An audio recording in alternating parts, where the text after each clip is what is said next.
जनता party मतदाताओं और कार्यकर्ताओं पे आधारित पार्टी है। चुनाव हो गया पूरे देश में, ये यही नहीं हो रहा है, पूरे देश में हम लोग मतदाताओं का अभिनंदन कर रहे हैं, चाहे कहीं हारे हों चाहे जीते हों, क्योंकि 5 लाख अयोध्या से भी वोट हमको मिला है इन्हीं मतदाताओं की बदौलत। तो इनको धन्यवाद करने का कार्यक्रम मेरे आयोजन में, संगठन के आयोजन में आदरणीय मुख्य अतिथि के रूप में सांसद जी के नेतृत्व में यह कार्यक्रम आज किया गया।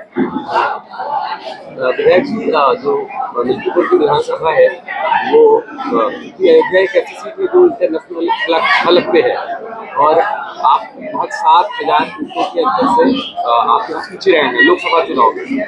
आपका जो प्रदर्शन है बाकी विधानसभाओं से काफी बेहतर है, सिवाय अयोध्या को छोड़ के।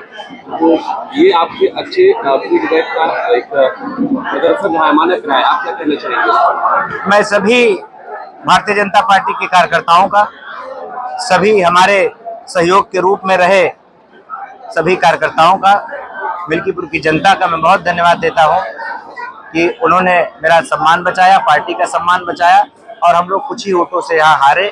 बाकी विधानसभाओं की अपेक्षा हम यहाँ पर नंबर 1 पर रहे।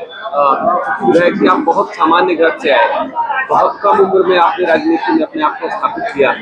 एक दौर था जब आप अपना पहला चुनाव जीते, जब 2014 का वो दौर याद है, 17 का वो दौर याद है, जब आप पहली बार आपका नॉमिनेशन हुआ और गांधी के तरीके से आप हर एक जुबान पे आए और आपने इतनी कम उम्र में अपना चुनाव जीत लिया। उन 5 सालों का अनुभव क्या रहा? देखिए, हम लोग कम उम्र में, पार्टी ने बहुत बड़ा दायित्व दिया, उस दायित्व को निभाया, विधायक बने।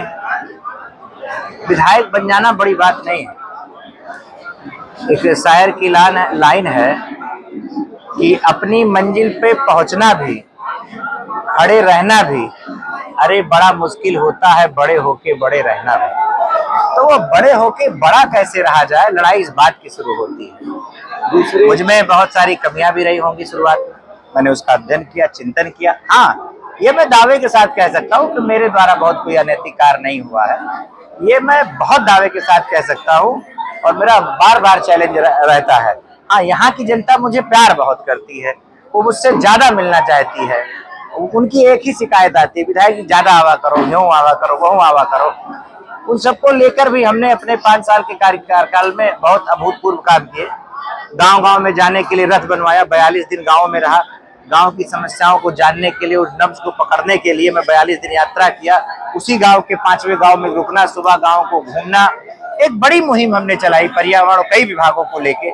फिर आवास मेला किया, फिर मेरा दिल नहीं माना, फिर मैं ब्लॉकों पे गया 2-2 दिन रथ यात्रा लेके, वहां सोया।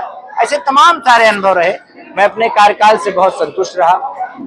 विकास की नई गाथा लिखी गई उन 5 सालों में, अनुभव मिला, हारने के बाद और अनुभव मिला। मैं उसके बाद में बात करूंगा। एक सवाल पहले सार्थक पहलू में कर लेता हूँ आपसे कि पहले कार्यकाल में ग्रामीण क्षेत्र में आपने बहुत सड़कें दी, आजादी के बाद जहाँ कभी बिजली नहीं थी, सड़कें नहीं थी, आपने पहुंचाई। कई ग्राम सभा इसकी साक्षी रही, ये तो आपको विकास का मानक रहा।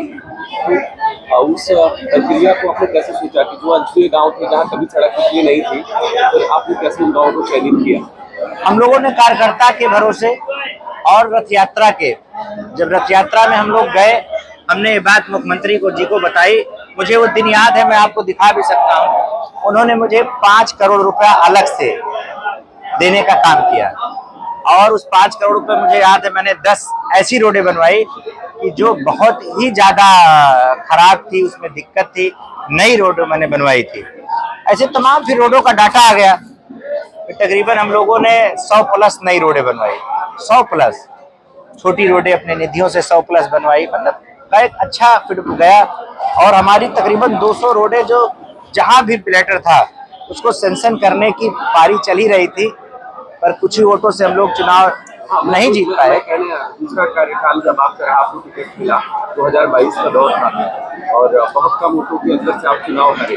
चुनाव हारने के बाद फिर उसमें क्या कुछ आकलन? देखिए, चुनाव हारने के बाद मैंने आत्ममंथन किया, बहुत सारी चीजें रही, वो आपके प्रेस पे सारी चीजें नहीं कहा जा सकता। हाँ, ये हुआ कि मैं आध्यात्मिक हूँ, सब लोग जानते हैं।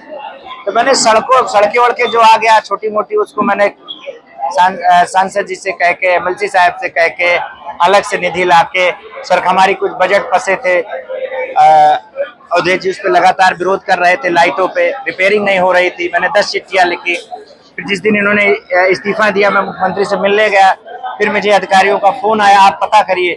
जहां भी लाइटें फ्यूज थी मेरे द्वारा दी गई, वो रातों रात बदली जा रही है, जगमगा रही हैं।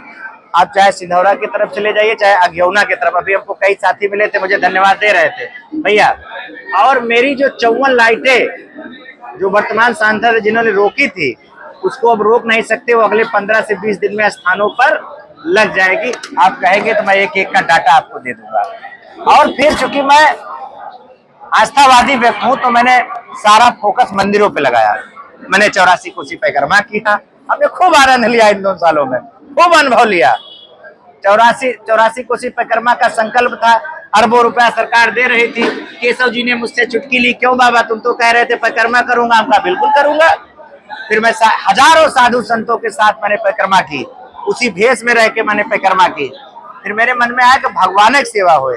उसी क्रम में 16 स्थानों पे कई कई करोड़ रुपया देने का काम मेरे द्वारा हुआ। बगल आप देख लीजिए, अस्तीक बाबा, आप भैया बैठे हैं, ये कहाँ है कि हमारे सभासदगण आए हैं। बवा में हमने ब्रजेश पाठक जी का हेलीकॉप्टर उतरवाया, गड़गड़ गड़गड़। पूछिए आप बैक होकर, करोड़ों का काम हो रहा है। चाहे अंधे आंधी मोड़ की बात हो, चाहे रंगपुरवा मंदिर की बात हो, चाहे सिरसिर में मंदिर की बात हो, ऐसे 16 स्थानों पर हमने कई कई करोड़ रुपया देने की काम किया। जी, लोकसभा हार चुकी आपकी पार्टी भारतीय जनता पार्टी जब चिंतन मंथन कर रही है, उसमें नतीजा जो सामने आया है कि कार्यकर्ताओं का शोषण हुआ, आम आदमी के मतदाताओं का शोषण हुआ, अधिकारी की तानाशाही रवैये की वजह से भारतीय जनता पार्टी चुनाव हारी है। अगर इस तरह का रिजल्ट आपके सामने आ रहा है तो मिल्कीपुर की जनता का शोषण दोबारा ना हो, उसमें सुधार हो, इसलिए इसके लिए मिल्कीपुर के जो पूर्व विधायक है बाबा गोरखनाथ जी क्या कदम उठाएंगे? देखिए, मैं कार्यकर्ताओं के साथ, देखिए काम होना ये सेकेंडरी होता है पत्रकार महोदय।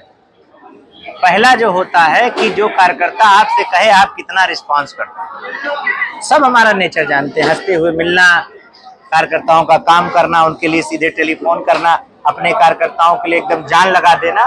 तो कहीं कोई इस तरीके की बड़ी बात हमारे शासनकाल में नहीं हुई। और हम यारों के यार हैं, इसके लिए जाने जाते हैं। इसकी हल्ला यही नहीं, पूरे जिले में रहती है। युवाओं में आप बहुत लोकप्रिय हैं जी। देखिए, युवा देश का भविष्य है। एक समय था जब बूढ़ बुजुर्ग राजनीति अभी भी करते हैं, उनके नेतृत्व में होता था, अभी भी होता है। पर इधर के कुछ परिवेश में मोदी जी के आने के बाद युवाओं में एक नया जोश आया। चलिए विधायक जी, आखिरी सवाल रहेगा। अखिलेश यादव ने पोस्ट किया है मानसून ऑफर 100 लाओ सरकार बनाओ।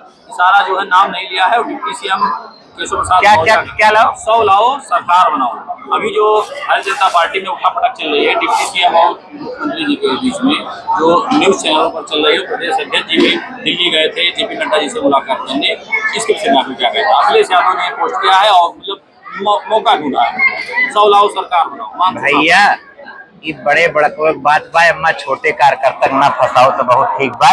पार्टी सब ठीक बा, सब ठीक चलत रहा है।